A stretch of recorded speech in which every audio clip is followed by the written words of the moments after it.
ওদালগুৰিত হাতী মানুহৰ সংঘাত হাতখৰিয়াত নিহত এজনী 52 বছৰীয়া মহিলা। ওদালগুৰি ভাৰত ভূটান সীমান্তৰ পৰা নামি অহা বন্য হস্তীজাকে ননৈ চেৰফাং সমষ্টিৰ হাতীগড় চাহ বাগিচাৰ ওচৰত থকা গাঁও সাতঘৰীয়া অঞ্চলত সোমাই নিশা 1 বজামানত ফাগুনী মুণ্ডা নামৰ এজনী 52 বছৰীয়া মহিলা বন্য হস্তীৰ বধ দূষিত প্ৰাণ কৰে। জানিব পৰা মতে সেই মহিলাগৰাকী নিজৰ ঘৰত শুই আছিলে, কিন্তু সেই সময়ত বনৰীয়া হাতীটো ঘৰ ভাঙি ঘৰৰ পৰা সেই মহিলাজনীক বাহিৰত ওলাই মহিলাজনীক হত্যা কৰি 3 ভাগত বিভক্ত কৰিছিল। অঞ্চলটোত বহুত দুখ লগা পৰিৱেশ হৈ পৰিছে। জানিব পৰা মতে অঞ্চলটো হাতীৰ পৰা সংৰক্ষণ পাবলৈ চৰকাৰক বাৰম্বাৰ দাবী জনাই আহিছে, কিন্তু ইয়াৰ বাবে চৰকাৰে কোনো ধৰণৰ বিহিত ব্যৱস্থা লোৱা নাই, যাৰ ফলস্বৰূপে এনেধৰণৰ ঘটনা সংঘটিত হৈ আছে। স্থানীয় ৰাইজ তথা প্ৰাক্তন চেয়াৰমেন ৰাজেশ লাকৰা এনেদৰে কয়। লগতে চৰকাৰক দাবী জনাইছে এই অঞ্চলসমূহত বন্য হস্তীৰ পৰা সুৰক্ষা পাবলৈ অতি শীঘ্ৰে সুৰক্ষা বিদ্যুৎ বেৰ সুবিধা কৰি দিব লাগে। লগতে ফাগুনী মুণ্ডাৰ প্ৰাণ হেৰুৱাই পৰিলক্ষিততে তেওঁৰ ক্ষতিপূৰণ দাবী জনায়। ঘটনাস্থলীত খা খবৰ উপস্থিত ননৈ চেৰফাং সমষ্টিৰ BPF ব্লক সমিতিৰ সাধাৰণ সম্পাদক পলতপ্ন, লগতে উপস্থিত BTR ঘটনাস্থলীত খা খবৰৰ বাবে উপস্থিত হয় ননৈ চেৰফাং সমষ্টিৰ BPFৰ ব্লক সমিতিৰ সাধাৰণ সম্পাদক পলতপ্ন, লগতে উপস্থিত থাকে BTR BPLৰ ননৈ চেৰফাং সমষ্টিৰ ব্লক উপসভাপতি গোলাপ কৰ্মী। ওদালগুৰিৰ পৰা জেমছ টিকালৰ ৰিপৰ্ট NK নিউজ। আজি সঁচাকে এটা দুখৰ বিষয় যে আমাৰ 1 নম্বৰ সাতগাৰিয়া নিবাসী ফাগুনী মুণ্ডা যি বনৰীয়া হাতীৰ আক্ৰমণত তাই নিজৰ জীৱন বলি দিবলগীয়া হ'ল।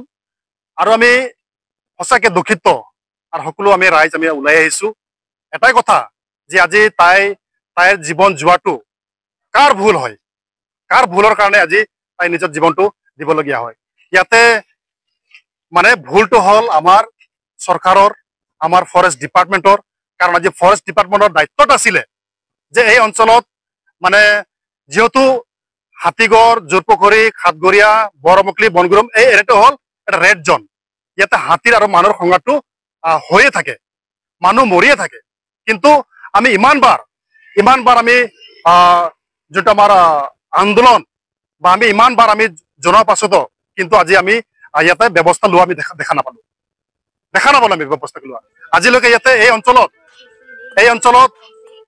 চলাৰ ভেকচিন দিয়া নাই, যাৰ ফলত হাতী বাগানৰ পৰা ওলাই আহে আৰু বাৰে বাৰে এনেকুৱা এটা সংঘাত হৈ যায়, যাৰ ফলত আমাৰ দুখীয়া ৰাইজ সহজ সৰল মানুহবিলাকে নিজৰ মানে জীৱনটো হৰাবলগীয়া আছে। আজি চাওক, আমি যেতিয়ালৈকে জনা হলো তেতিয়াৰ পৰা আমি এটাই কথা শুনি আহিছো যে পাৰ্চনেল নাই, মানে কি কয় এইটো ইহঁতৰ মানে পাৰ্টি কম আছে, দায়িত্বটো কোন ল'ব? হয় কি নাই? পাৰ্টি যদি নাই আপোনালোকে জনাওক ওপৰ লেভেললৈকে, পাৰ্টিটো বঢ়াওক, পাৰ্চনেল বঢ়াওক আৰু আমাক সেৱা কৰক। কিন্তু আজি চাই আছে এটাই কথা তেখেতসকলে কয় যে আমাৰ পাৰ্টি নোহোৱাৰ কাৰণে আমাৰ মানে প্ৰপাৰ মানে যিমান হ'ব লাগিছিল পাৰ্চনেল নোহোৱাৰ কাৰণে আজি আমি মানে ব্যৱস্থা আমি ল'ব পৰা নাই। এই কথাটোক আমি ধিক্কাৰ দিছো।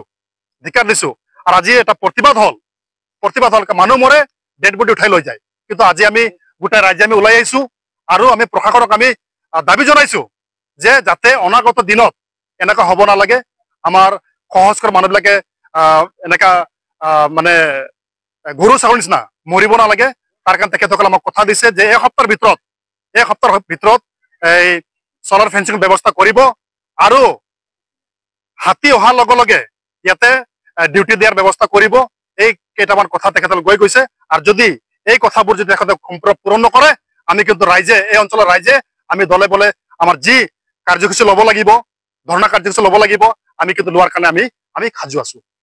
হয়, আজি ৰাতিটো আমাৰ সাতঘৰীয়াবাসীৰ বাবে অতি দুখনীয় দিন।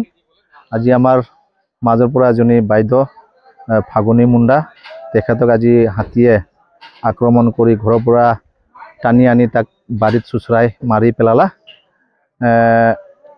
এনেকৈ দীৰ্ঘদিনে আমাৰ হাতী মানুহৰ সংঘাতটো হৈ আছে, কিন্তু আমি চৰকাৰক আগতেও দাবী জনাই আহিছিলোঁ, এতিয়াও দাবী জনাম।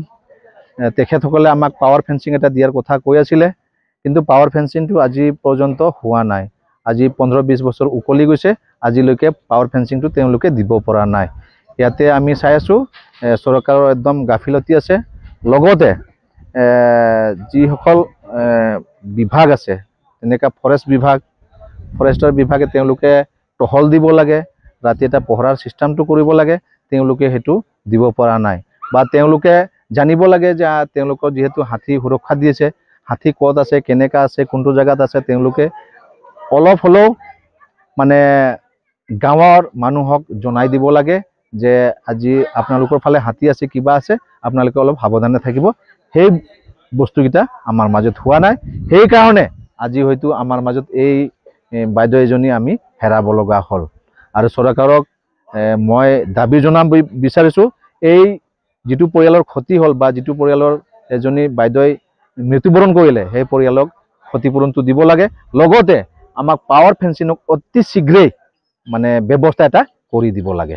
হয়, এনেকৈ মই মানুহ মাৰা হাতী আগতেও দেখা পাইছোঁ, কিন্তু এইটো বেলেগ চিষ্টেম মাৰিছে, মানে ঘৰৰ পৰা টানি লৈ বাৰীত এনেকৈ মানে ছিঙি পেলাইছে, 3-4 টুকুৰা কৰি পেলাইছে, পেটু চেটু গোটেই ওলাই গৈছে, তেনেকুৱাকৈ মাৰি পেলাইছে।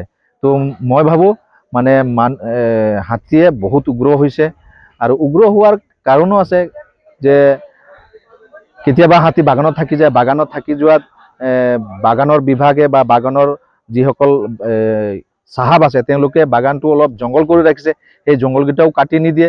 সেই জংঘলত থকাৰ সময়ত কিছুমান বাহিৰৰ ব্যক্তিসকলে আহি বা মানুহ আহি হাতীক জোকাৰ ফলতে হাতীয়ে মানে মানুহৰ ওপৰত অলপ আক্ষেপ কৰি ৰাখে। সেই হাতী জোকোৱা যিসকল কাম কৰে সেইকেইটাক মানে বিভাগে কৰ্তৃপক্ষই নজৰ দিব লাগে বা অলপ টহল দিব লাগে, এইটো জেগাত হাতী আছে, হাতীক যাতে কোনো ডিষ্টাৰ্ব নিদিয়ে তেনেকৈ কৈ কেনেকৈ ৰাখিব লাগে। তো মই ভাবোঁ যে বিভাগীয় কৰ্তৃপক্ষৰ অতি ইয়াতে ভুল আছে, তেওঁলোকে টহল দিয়া চিষ্টেমটো বা হাতীক পহৰা দিয়া চিষ্টেমটো তেওঁলোকে কৰিব লাগে। লাইটৰ ব্যৱস্থা তেনেকুৱা নহয়, আমাৰ এটা টংগী ইয়াতে পাতি দিছে, টংগী পাতি দিয়াৰ পিছত এটা চলাৰ এটা লাইট এটা দিছে, নোহোৱা নহয়, লাইটটো দি থৈছে, কিন্তু তেনেকৈ হাতী চোৱা লাইট হিচাপে আমি এপ্লিকেশ্যনো কৰিছিলোঁ বা চৰকাৰক দাবীও জনাইছিলোঁ, আমাক লাইট লাগে, যদি আমাক 4-5টা আমাৰ গাঁৱত যদি লাইট এটা দিয়া হয়, ডাঙৰ লাইট, তেতিয়াহ'লে আমি হাতীৰ পৰা অলপ কিবা ৰক্ষা পাব পাৰোঁ নেকি, তেনেকৈ আমি আবেদনো কৰিছিলোঁ, কিন্তু এতিয়া পৰ্যন্ত আমি লাইটৰ ব্যৱস্থাটো পোৱা নাই।